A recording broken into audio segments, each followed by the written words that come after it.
사람이 만든 책보다 책이 만든 사람이 더 많습니다. 네비 책방. 안녕하세요. 네비 책방입니다. 오늘 소개해드릴 책은 일론 머스크입니다. 월터 아이작슨 지음, 안진환 옮김. 21세기 북스입니다. 굉장히 주목을 받는 인물입니다. 논란의 인물이기도 하고요. 하는 행보 하나하나가 모두에게 관심을 받고 또 굉장히 혁신적인 일들을 많이 벌이는 사람으로, 그리고 결과도 가지고 오는 사람으로 우리는 알고 있죠. 저 같은 경우에는 미국 사람 중에서 정말 유명해서 이 사람은 모르는 사람이 없을 것이다 하는 사람을 꼽자면, 예전에는 마이클 잭슨, 그리고 마이클 조던, 그 다음에 아마 빌 게이츠 다음으로 이 일론 머스크가 아닐까 싶습니다. 생각보다 많은 분들이 요새는 유튜브라는 매체를 통해서, 매체라기보단 미디어라고 해야 될까요? 이런 플랫폼을 통해서 세계 방방곳곳에 많은 소식들을 접하게 되지만, 예전 같은 경우에는 극히 관심을 기울이지 않으면 미국의 대통령이 누군지도 잘 모르는 그런 분들도 종종 계시더라고요. 알 필요는 없죠. 알아두면 좋겠지만. 하지만 일론 머스크는 모를까요? 네, 모르는 분들이 안 계실 것 같습니다. 누구나 한 번쯤은 들어봤을 그 이름, 일론 머스크. 정말 괴짜이자 혁신적인 천재라고도 불리는 인물입니다. 일론 머스크의 전기가 책으로 나왔었습니다. 하지만 이제 일론 머스크의 행보 때문에 제가 이 책을 소개해드려야 되나 말아야 되나 고민을 좀 하고 있었는데, 요즘 들어 더더욱 일론 머스크의 이름이 자주 들려오고, 최근에는 이제 새로운 트럼프 행정부의 중요한 또 자리를 맡아서 나란 일을 하는 사람으로도 활약을 하게 되었어요. 그래서 더더욱 관심이 모아지고 있습니다. 일론 머스크 전기입니다. 일론 머스크는 과연 어떤 삶을 살았고 어떤 시간을 통해서 지금까지 왔었는지, 오게 되었는지 한번 알아보는 시간 갖도록 하겠습니다. 책의 분량이 꽤 됩니다. 그래서 저는 오늘 앞부분 일론 머스크의 유년 시절 부분을 주로 다뤄볼까 해요. 모든 것들은 첫 단추부터 한번 맞춰봐야 되지 않나 싶어서, 일론 머스크는 어떤 어린 시절을 보냈길래 지금 이런 위대한, 혹은 사람들의 이목을 집중시키는 그런 업적들과 그런 행동들을 하게 되었는지 한번 저와 함께 읽어보시도록 하죠. 목차는 따로 소개하지 않겠습니다. 바로 들어가 볼게요. 일론 머스크. 그가 상상하면 모두 현실이 된다.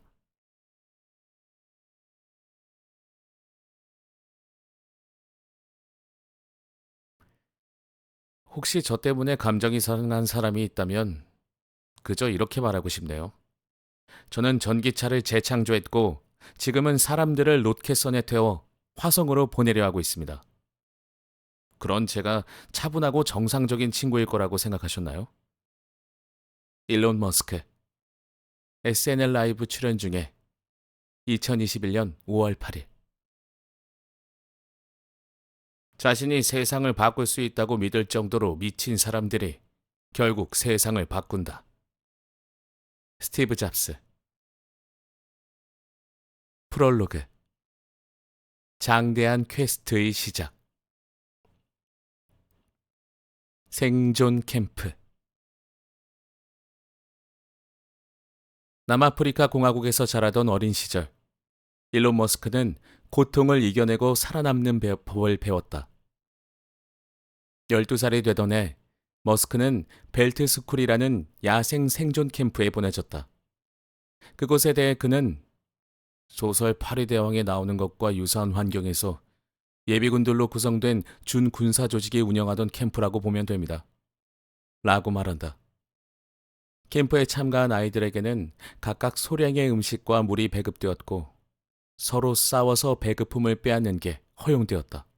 아니, 사실상 장려되었다.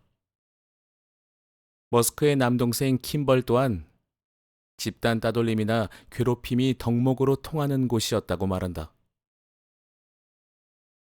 그곳에서 덩치 큰 아이들은 작은 아이들의 얼굴을 가격하면 쉽게 배급품을 빼앗을 수 있다는 사실을 빠르게 습득했다.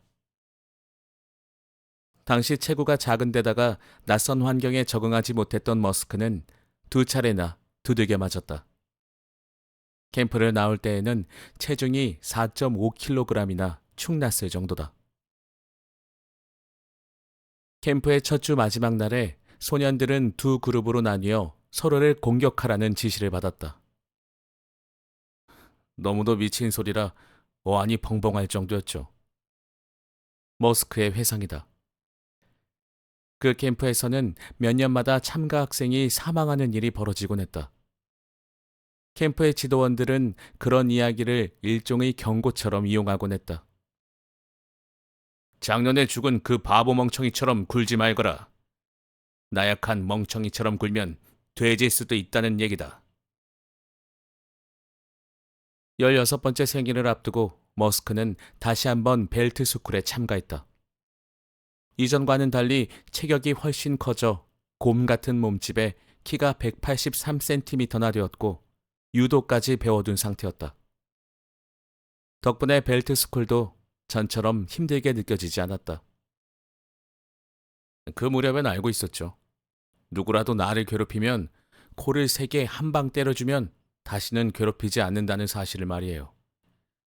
흠씬 두들겨 맞을 수도 있겠지만 어쨌든 코만 한 방 제대로 갈겨주면 다시 내게 집적되는 일은 없었죠. 1980년대의 남아공은 기관총 난사나 칼부림 사건이 빈번하던 폭력적인 사회였다. 일론과 킴벌이 바나파르트 헤이트 음악 콘서트에 가던 도중에는 이런 일도 있었다. 형제가 해당 지역의 기차역에 도착했을 때 머리에 칼이 꽂힌 채 사람이 죽어 있었고 플랫폼 바닥에는 피가 흥건했다. 피를 밟지 않고는 플랫폼을 벗어날 수 없었고 저녁 내내 두 사람이 걸을 때마다 피 묻은 운동화 밑창에서 끈적거리는 소리가 났다. 머스크 가족은 집 앞을 뛰어가는 사람은 누구든 공격하도록 훈련받은 독일산 셰퍼드를 길렀다. 일론이 6살이던 어느 날, 집 앞 진입로를 뛰어내려가자 그가 가장 좋아하던 그 개가 뒤따라 달려와 그의 등을 크게 물어뜯었다. 응급실에서 의사와 간호사들이 상처난 등의 봉합수술을 준비할 때 일론은 그 개에게 벌을 내리지 않겠다고 약속해 줄 때까지는 치료를 받지 않겠다고 버텼다. 죽이지 않을 거죠? 그렇죠? 일론은 묻고 또 물었다. 관계자들은 죽이지 않겠다고 약속했다. 이 이야기를 하면서 머스크는 말을 멈추고 한동안 멍하니 허공을 응시했다. 죽이지 않겠다고 약속을 해놓고서도 그 개를 총으로 쏴 죽여버렸죠. 머스크가 어린 시절 겪은 가장 혹독한 사건은 학교에서 발생했다. 저학년 시절 그는 반에서 가장 어린 데다가 체격이 가장 작았으며 눈치도 없는 편이었다. 당연히 공감 능력이 떨어졌던 그는 주변의 환심을 사려는 욕구도 본능도 없었다. 결과적으로 걸핏하면 못된 친구들에게 얼굴을 맞는 등 괴롭힘을 당했다. 주먹으로 코를 맞아본 적이 없는 사람은 그것이 이후의 삶에 어떤 영향을 끼치는지 전혀 이해하지 못하죠. 머스크의 말이다. 어느 날 아침 조회 시간에 친구들과 장난을 치던 한 학생이 그와 부딪혔다. 일론은 그를 미쳤고 험한 말이 오갔다. 그 소년과 친구들은 쉬는 시간에 일론을 찾아다녔고 샌드위치를 먹고 있던 일론을 발견했다. 그들은 뒤에서 접근해서는 일론의 머리를 발로 찼고 비틀거리는 그를 계단 아래로 밀쳤다. 그러고는 형한테 올라타서 주먹으로 두들겨 패고 발로 머리를 찼어요. 당시 옆에서 그 상황을 지켜본 킴벌의 말이다. 놈들이 물러났을 때 형의 얼굴은 알아볼 수도 없을 정도였어요. 눈 주변이 얼마나 부어올랐던지 눈이 거의 보이지 않았으니까요. 일론은 병원에 실려갔고 일주일 동안 학교에 가지 못했다. 성인이 되고 나서도 머스크는 여전히 코 내부의 조직을 고정시키기 위해 교정 수술을 받곤 했다. 그러나 그런 상처도 그가 아버지한테서 받은 정서적 학대에 비하면 사소한 수준이었다. 오늘날까지도 일론을 괴롭히고 있는 그의 아버지 에롤 머스크는 엔지니어이자 불안당, 카리스마 넘치는 몽상가였다. 학교에서 그 싸움이 있은 후 아버지는 아들의 얼굴을 묵사발낸 소년의 편을 들었다. 그 이유를 묻자 에롤은 이렇게 답했다. 그 애 아버지가 얼마 전에 자살한 상황이었어요.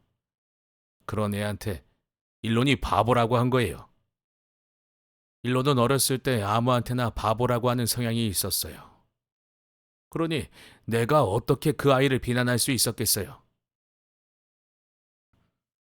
일론이 퇴원해서 집에 오자 아버지는 그를 질책했다. 거의 1시간을 세워놓고 소리를 지르면서 멍청이에다 쓸모없는 놈이라고 하더군요. 일론의 회상이다. 그 장황한 비난을 옆에서 지켜봐야 했던 킴벌은 그것이 자신의 인생 최악의 기억이라고 했다. 아버지가 미친 듯이 분통을 터뜨렸어요. 종종 그러긴 했지만 그날은 유독 심했죠. 다친 아들에 대한 연민이나 안타까움 같은 건 조금도 찾아볼 수 없었어요. 더 이상 아버지와 대화를 나누지 않는 일론과 킴벌은 일론이 먼저 폭행을 유발했다는 아버지의 주장은 맥락에도 맞지 않으며 그 가해자는 결국 그 일로 소년원에 가게 되었다고 말한다.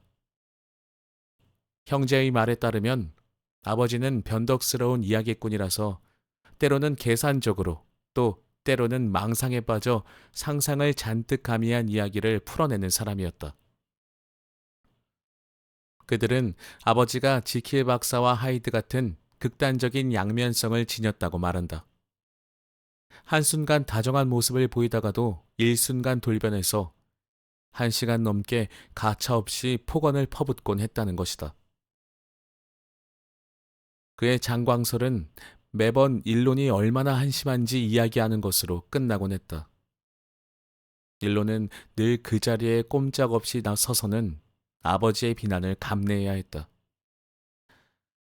한마디로 정신적 고문이었죠. 일론은 이렇게 말하고는 꽤 오랜 시간 동안 침묵하다가 목매인 목소리로 덧붙였다. 아버지는 무엇이든 끔찍하게 만들어버리는 법을 확실히 알고 있었어요. 에롤 머스크는 내가 처음 전화했을 때 거의 3시간 동안이나 이야기를 풀어놓았다. 그리고 지금까지 2년여 동안 정기적으로 나에게 전화나 문자로 연락을 해오고 있다. 그는 자신이 자녀들에게 얼마나 잘해주었는지 열심히 설명하면서 자신이 아이들에게 해주었던 멋진 것들의 사진을 보내왔다. 적어도 자신의 사업이 잘 되던 시절에는 그랬다는 것이다. 그는 한때 롤스로이스를 굴렸고 아이들과 함께 황야의 오두막을 지었으며 잠비아의 한 광산 주인으로부터 에메랄드 원석을 받기도 했다. 그 사업이 망하기 전까진 말이다. 그러면서 그는 자신이 아이들을 신체적, 감정적으로 강인하게 키우기 위해 아주 엄하게 대했다는 사실도 인정한다. 아이들이 나를 통해 겪었던 것에 비하면 벨트스쿨 캠프는 시시한 경험이었다고 할 수 있죠. 그는 당시 남아공에서는 폭력이 그저 학습 경험의 일부였을 뿐이라고 덧붙였다. 두 명이 한 사람을 양옆에서 붙들고 다른 한 명은 통나무 같은 걸로 잡혀 있는 사람의 얼굴을 때리는 일이 비일비재했고요. 신입생이나 전학생은 등교 첫날 학교에서 소위 싸움장이라 불리는 아이들과 한판 붙도록 강요되곤 했죠. 그는 자신이 가정에서 극도로 가혹한 뒷골목식 독재를 행사했다는 사실을 자랑스럽게 인정했다. 그러고는 애써 또 이렇게 덧붙였다. 일론도 나중에 이와 같은 가혹한 독재를 자기 자신과 주변 사람들에게 행사했죠. 나를 키운 것은 역경이었다. 버락 오바마는 회고록에 다음과 같이 썼다. 예전에 누군가가 말했다. 모든 사람은 아버지의 기대에 부응하거나 아버지의 실수를 만회하려고 애쓰며 산다고. 어쩌면 나의 특정한 결함도 거기에서 비롯된 것인지 모른다. 이 말은 오랜 세월 아버지에게 정신적으로 영향을 받았던 일론 머스크에도 해당할 것이다. 일론은 물리적으로나 심리적으로 아버지를 멀리하려고 수없이 시도했지만 아버지의 영향력에서 벗어나지 못했다. 일론의 기분은 밝음과 어두움, 강렬함과 얼빠짐, 세심함과 무심함을 주기적으로 넘나들었고 때로는 주변 사람들이 두려워하는 악마 모드에 빠져들곤 했다. 그는 아버지와 달리 자신의 아이들을 사랑으로 보살폈지만 다른 측면들에서 그의 행동 방식은 끊임없이 억누를 필요가 있는 모종의 위험성을 내비쳤다. 일론의 어머니는 그것을 망령이라고 부르며 자기 아버지를 닮아가는 것 같아요 라고 말했다. 이것은 전 세계의 신화 중에서 가장 크게 공감을 불러일으키는 서사 중 하나일 것이다. 그렇다면 이 스타워즈 유형의 영웅이 장대한 퀘스트를 수행하려면 과연 어느 정도까지 다스베이더가 물려준 악마를 몰아내고 포스의 어두운 면과 싸워야 하는 걸까? 남아공이라는 환경에서 일론과 같은 어린 시절을 보낸 사람이라면 어떤 면에선 스스로를 감정적이라고 차단할 수밖에 없다고 생각해요. 머스크의 첫 번째 부인이자 그의 현존하는 10명의 자녀 중 5명을 낳은 저스틴의 말이다. 아버지가 매번 바보, 천치, 멍청이라고 부른다면 자신이 다루기 힘든 감정적 요소를 드러내게 만드는 내면의 어떤 것이든 차단하려는 게 유일한 반응 아니겠어요? 이 감정 차단 밸브는 그를 냉담하고 무감각하게 만들었지만 한편으론 기꺼이 위험을 감수하는 혁신자가 되는 데에도 일조했다. 저스틴은 일론은 두려움을 차단당하는 법을 배웠어요. 두려움을 차단한 사람이라면 기쁨이나 연민 같은 감정도 차단해야 했겠죠 라고 설명을 덧붙였다. 어린 시절에 얻은 외상 후 스트레스 장애로 그는 만족에 대한 혐오감을 갖게 되었다. 그가 성공을 음미하거나 꽃길을 향유하는 법을 모른다고 생각해요. 그라임스라는 예명으로 활동하는 가수이자 머스크의 다른 세 자녀의 어머니인 클레어 부시의 말이다. 그는 어린 시절에 삶은 곧 고통이라는 데 길들여진 것 같아요. 머스크는 이에 동의한다. 나를 키운 것은 역경이었어요. 그래서 견딜 수 있는 고통의 한계점이 높아질 수밖에 없었죠. 그의 인생에서 특히 지옥 같은 시기였던 2008년. 그러니까 스페이스X 로켓의 처음 세 차례 발사가 모두 실패로 돌아가고 테슬라가 파산 위기에 직면했던 당시 그는 한밤중에 몸부림을 치며 잠에서 깨어 그의 두 번째 부인이 된 탈룰라 라일리에게 아버지가 예전에 입에 담던 끔찍한 말들을 토해내곤 했다. 전에도 그가 그런 말을 하는 것을 들은 적이 있었다고. 라일리의 말이다. 그런 말이 그가 살아가는 방식에 큰 영향을 미치고 있었다고. 이와 관련된 기억을 묻자 머스크는 멍하니 허공을 응시하며 자신의 강철빛 눈동자 뒤로 사라지는 듯 보였다.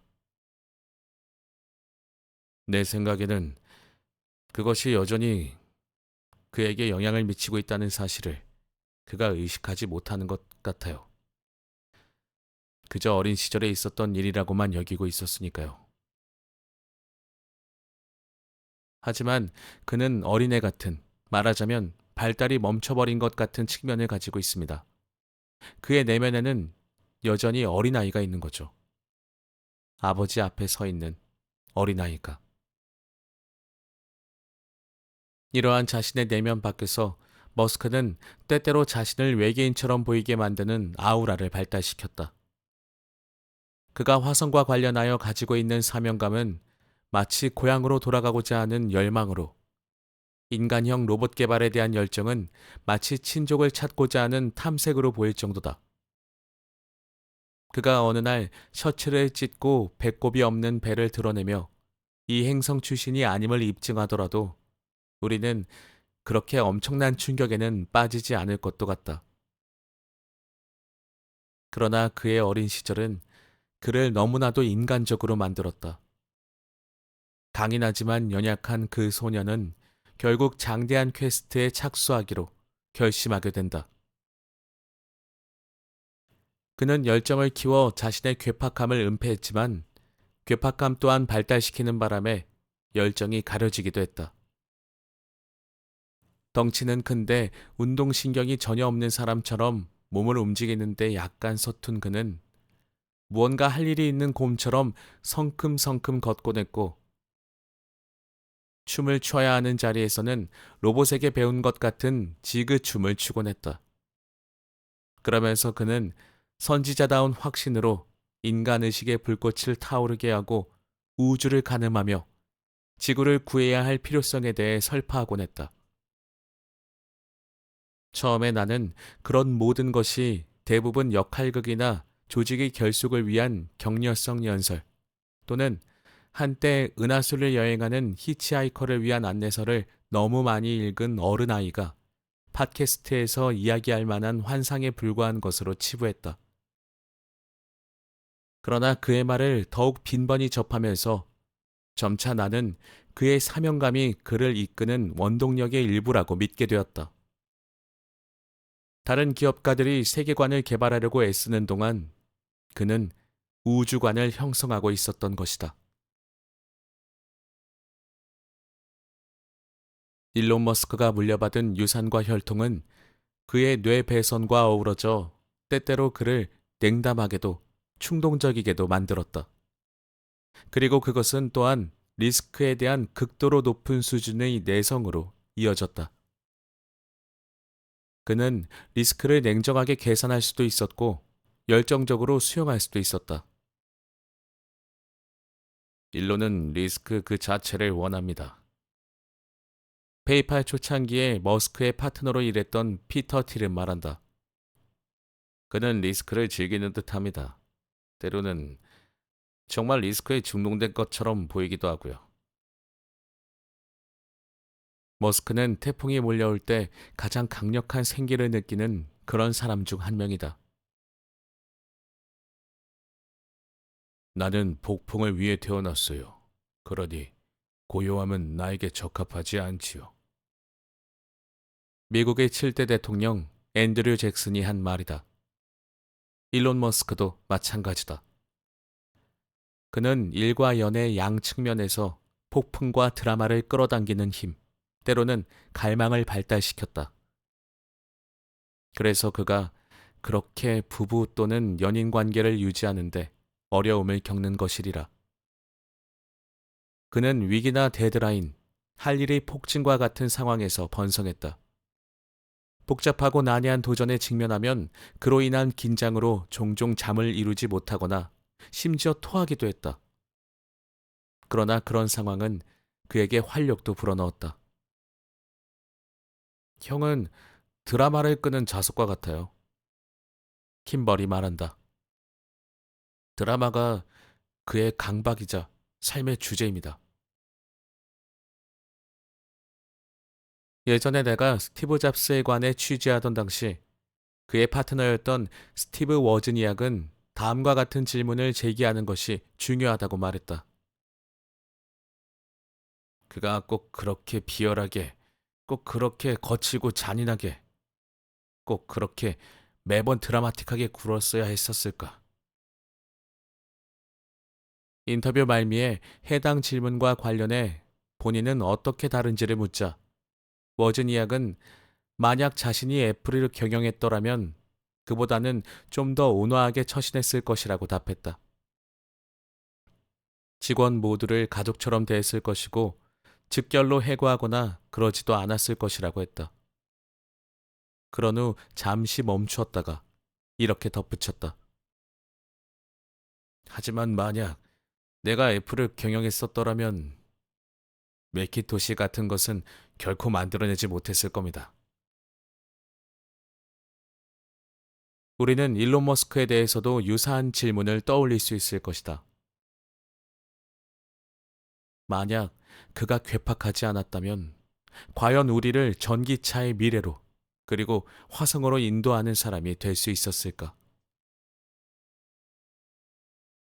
2022년 초 스페이스X에서 31차례나 로켓을 성공적으로 발사했고 테슬라의 자동차가 100만 대 가까이 팔렸으며 머스크가 지구상에서 가장 부유한 사람으로 등극한 기념비적인 한 해를 보내고 새로운 해를 맞으며 머스크는 극적인 상황을 만들어내는 자신의 충동에 대해 유감스럽다는 듯이 말했다.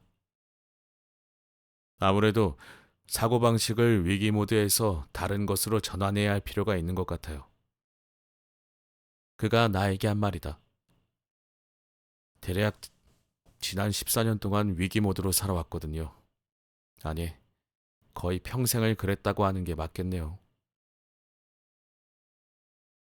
그것은 새해 결심이라기보다는 아쉬움을 담은 말이었다. 그런 맹세를 했음에도 그는 세계 최상의 놀이터라 할 수 있는 트위터의 주식을 비밀리에 사들이고 있었다. 그해 4월, 그는 오라클의 설립자이자 자신의 멘토 역할을 하고 있던 레리 앨리슨의 하와이 저택으로 은밀히 날아갔다. 그의 비공식 여자친구인 배우 나타샤 바셋도 동행했다. 당시 그는 트위터 이사회에 참여할 것을 제안받은 상태였지만 하와이에서 주말을 보내면서 그곳으로는 충분치 않다고 결론 내렸다. 그의 타고난 천성은 완전한 통제를 원했다. 그래서 그는 적대적 입찰을 통해 트위터를 완전히 인수하기로 결정했다. 그런 후 그는 밴쿠버로 날아가 그라임스를 만났고 그곳에서 그녀와 함께 새벽 5시까지 새로 출시된 엘든 링이라는 게임을 하면서 놀았다. 게임을 마친 후 그는 계획의 방아쇠를 당겨 트위터에 글을 올렸다. 인수 제안을 넣었습니다. 트위터를 인수하겠다는 공식 선언이었다. 지난 세월 어둠에 갇히거나 위협을 느낄 때마다 머스크에게는 어린 시절 놀이터에서 괴롭힘을 당하던 악몽이 되살아나곤 했다. 그런 그가 이제 놀이터를 소유할 수 있는 기회를 잡게 된 것이다.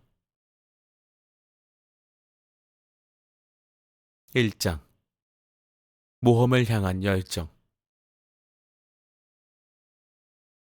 외할아버지와 외할머니. 리스크에 끌리는 일론 머스크의 성향은 집안 내력인 셈이다.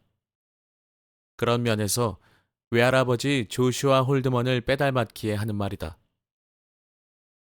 캐나다 중부 척박한 평원의 한 농장에서 성장한 홀드먼은 자기 주장을 굽힐 줄 모르는 저돌적인 모험가였다.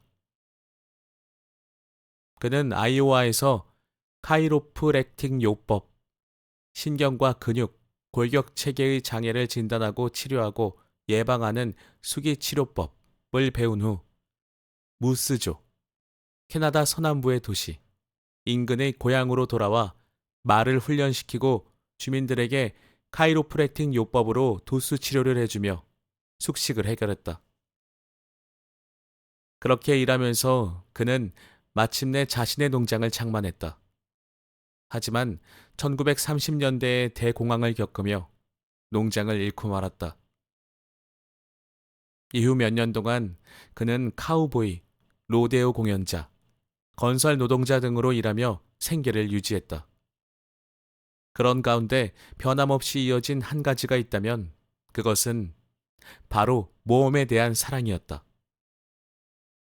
그는 결혼을 하고 이혼을 했으며 화물 열차를 타고 다니며 떠돌이 일꾼으로 생활하기도 했고 외항선을 타고 밀항을 하기도 했다. 농장을 잃은 것을 계기로 포퓰리즘에 대한 신념을 갖게 된 홀드먼은 사회신용당이라는 정치운동 조직에 들어가 활발히 활동했다. 당시 사회신용당은 시민들에게 현금처럼 쓸 수 있는 신용지폐를 무상으로 배포해야 한다고 주장하던 조직이었다. 그들의 운동은 반유대주의가 가미된 보수적 근본주의 성향을 띠고 있었다. 캐나다 사회신용당의 첫 번째 지도자는 통치 권력에 참여하는 유대인의 비율이 비정상적으로 높다는 것을 이유로 들며 문화적 이상이 왜곡되고 있다고 비난했다. 홀드먼은 얼마 후 캐나다 사회신용당의 전국위원회 의장 자리에 올랐다. 그는 또한 정부가 정치인이 아닌 기술 관료들에 의해 운영되어야 한다는 신념을 표방하던 테크노크라시라는 운동에도 참여했다.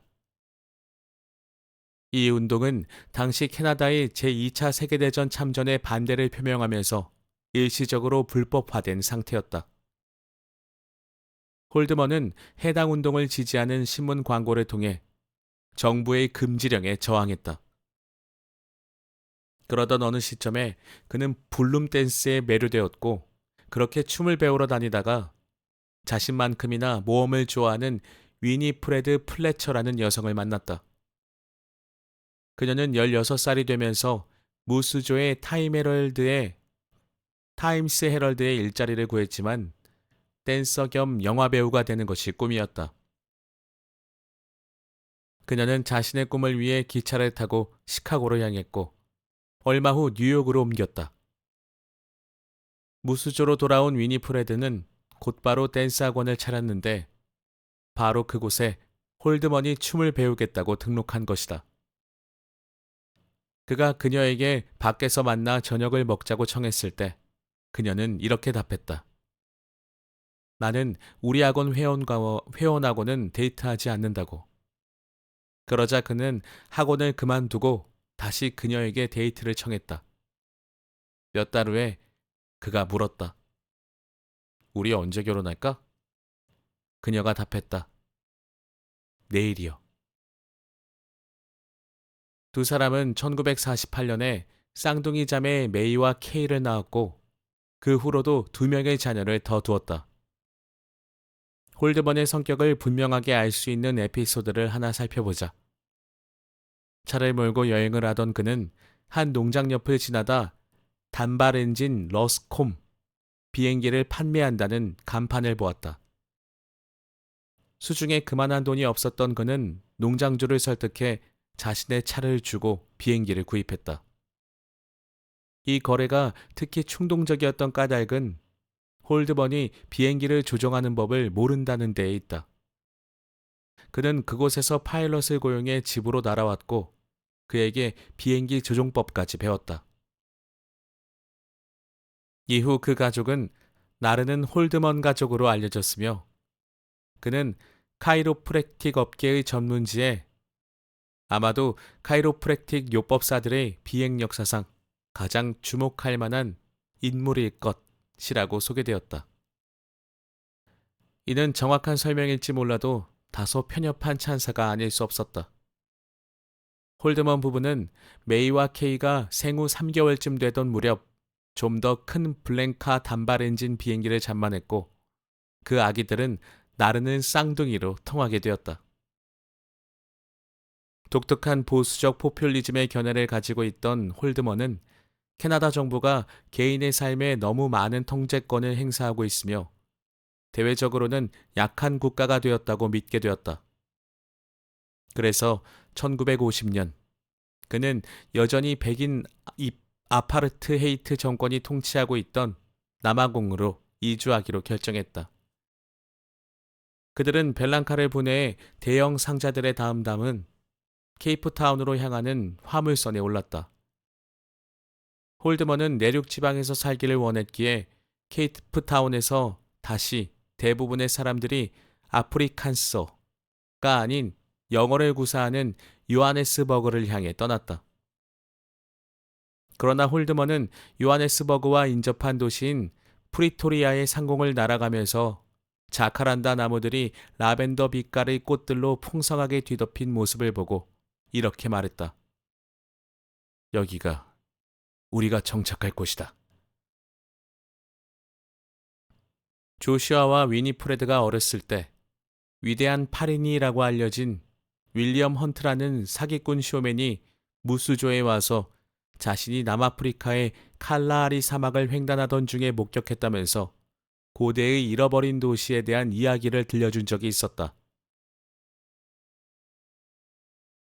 그 이야기꾼이 외할아버지에게 사진들을 보여주었는데 당연히 위조한 사진들이었을 텐데도 외할아버지는 그의 말을 철석같이 믿었죠. 잃어버린 도시를 다시 발견하는 것이 자신의 사명이라고 결심까지 했으니까요. 머스크의 말이다. 아프리카 생활을 시작한 홀드먼 부부는 그 전설의 도시를 찾아 매년 한 달씩 칼라하리 사막을 트레킹하곤 했다. 사냥을 해서 식량을 구하고 사자들의 공격을 막아내기 위해 총을 끼고 자면서 말이다. 홀드먼 가족은 가훈을 하나 채택했다. 위험하게 살되 조심하자. 그들은 노르웨이 등지로 장거리 비행을 다니기 시작했고 케이프타운에서 알제리의 수도 알제까지 1만 2천 마일, 약 1만 9,300km를 달리는 자동차 경주에 참가해 공동 1위에 오르기도 했으며 사상 최초로 아프리카에서 호주까지 단발 엔진 비행기로 날아가는데 성공하기도 했다. 연료 탱크들을 추가하기 위해 비행기 뒷좌석을 모두 제거해야 했대요. 라고 메이는 훗날 그에 대해 회상했다. 조슈아 홀드먼의 리스크 감수 성향은 결국 대가를 치르게 되었다. 그가 비행을 가르치던 훈련생이 전선을 피하지 못하는 바람에 비행기가 뒤집혀 추락하는 사고가 발생했고 그 사고로 그는 목숨을 잃었다. 그의 외손자 일론 머스크가 3살 때 일어난 사고였다. 외할아버지는 진정한 모험에는 그에 상응하는 리스크가 따른다는 것을 알고 계셨어요. 그런 리스크가 당신께 활력을 불어넣는 요소였죠. 머스크의 말이다.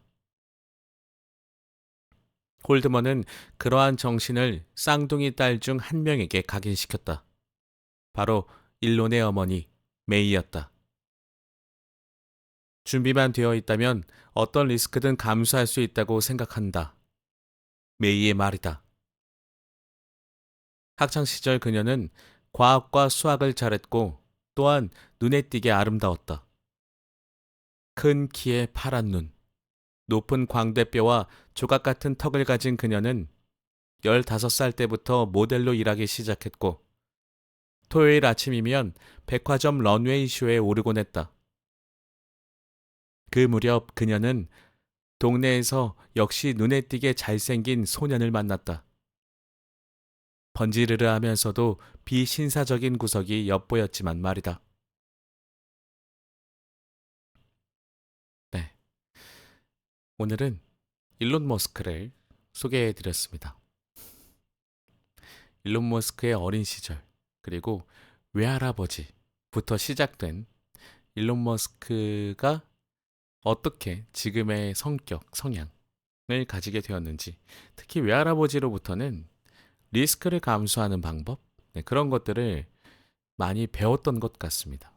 그것이 어머니로부터 전해졌고, 머스크조차도 리스크를 좀 즐기게 되는 그런 사람이 되지 않았을까 싶네요. 다만 다소 억압적이고 또 어떻게 보면 좀 폭력적인 사회 속에서 살면서 머스크가 어렸을 때 겪었을 어려움들도 지금의 그의 모습을 있게 해준 것에 영향을 좀 미치지 않았을까 싶은데 저는 조금 네, 안타까우면서도 지금 모습이 잘 됐으니까 어렸을 때 그런 일을 겪은 것이 뭐 당연하다고는 생각이 안 들더라고요. 네. 지금 모습은 잘 되었지만 그렇다고 어렸을 때도 좀 더 행복했으면 어땠을까 하는 그런 마음도 좀 들었습니다. 아무튼 머스크는 본인이 원하는 삶을 살고 있는 것 같습니다. 그리고 앞으로도 본인이 원하는 삶을 살아가겠죠. 이미 많은 것들을 이루었고 또 많은 것을 더 이루고자 하는 모습들을 계속 보여주고 있기 때문에 앞으로 그의 모습이 좀 기대도 되면서 안 좋은 뉴스에서는 보지 않았으면 좋겠다는 개인적인 바람도 있습니다. 그냥 갑자기 드는 생각인데 요새 머스크의 행보를 보면 아마도 나중에는 머스크가 외할아버지의 영향을 특히나 받았다면 언젠가 미국 대통령이 한번 도전을 하지 않을까요? 저는 그런 생각이 갑자기 좀 듭니다.